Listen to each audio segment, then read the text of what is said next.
plumage cuivré, des marges de poulettes, ces cocottes sont les stars de la ferme de la Plume d'Or à Dachstein.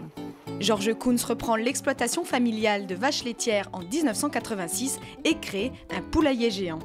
Connue pour son foie gras, la ferme excelle aussi dans l'élevage de volailles, canards, pintades, dindons selon les saisons et du poulet toute l'année. Ça c'est une JA 657, c'est la même souche que le poulet label Alsace. Et puis ensuite nous avons le Koonu qui est une race un peu plus lourde et qui est plutôt destinée à la découpe de viande pour les escalopes et les cuisses. Coqs et poules vivent en communauté, mais aucun risque de fécondation.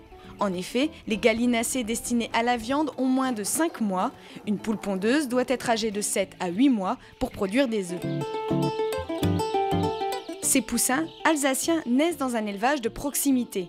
Georges accueille 1200 bébés toutes les 4 semaines, soit 12 lots par an. Ça fait du boulot. Il faut les nourrir, donc l'alimentation est faite à la ferme à base de céréales, maïs et blé. Le blé permet quand même d'avoir une viande un peu plus sèche et le maïs va engraisser un peu le poulet, donc ça va donner un équilibre parfait au niveau du goût de la viande. Il y a aussi la partie abreuvement qui est important puisque la volaille doit toujours avoir de l'eau. Et donc la dernière partie c'est leur litière, hein, donc il faut toujours qu'elle soit sèche, bien paillée.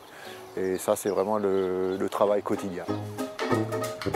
Le secret d'un bon poulet fermier reste l'élevage de plein air. Les cocottes sont contentes et le consommateur aussi.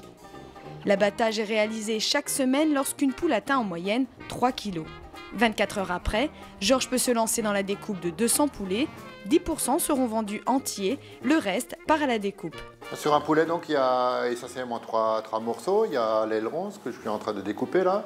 Ensuite, on aura la cuisse et l'escalope, le blanc de poulet. Sur la cuisse de poulet, effectivement, il y a une petite partie qui est très prisée, c'est le solilès, hein, donc c'est le petit muscle qui est très très délicieux. Sur chaque cuisse, il y a un solilès, mais effectivement, là, on n'en a jamais assez. Solilès, ou huître de poulet pour les plus avertis, se situe donc ici. Traditionnellement, certains parleront plutôt du croupion que l'on trouve sur les volailles rôties. Ce morceau moelleux et gras en forme d'as de pique est souvent oublié, d'où son appellation « Seul un seau laisse ce morceau ».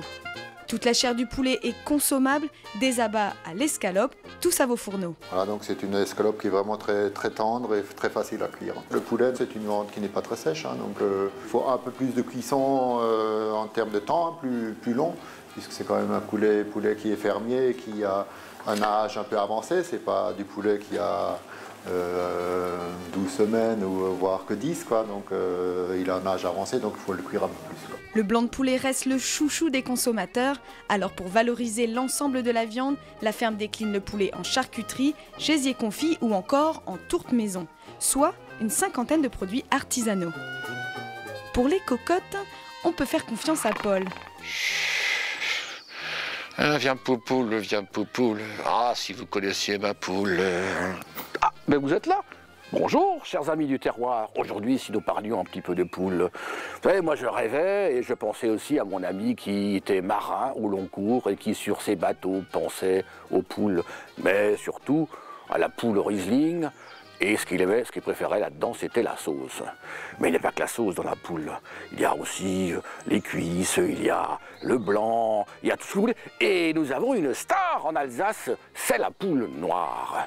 Bon, alors maintenant, on va la déguster, cette poule. Alors vous, c'est l'aile ou la cuisse? Pour moi, ce sera le solilès.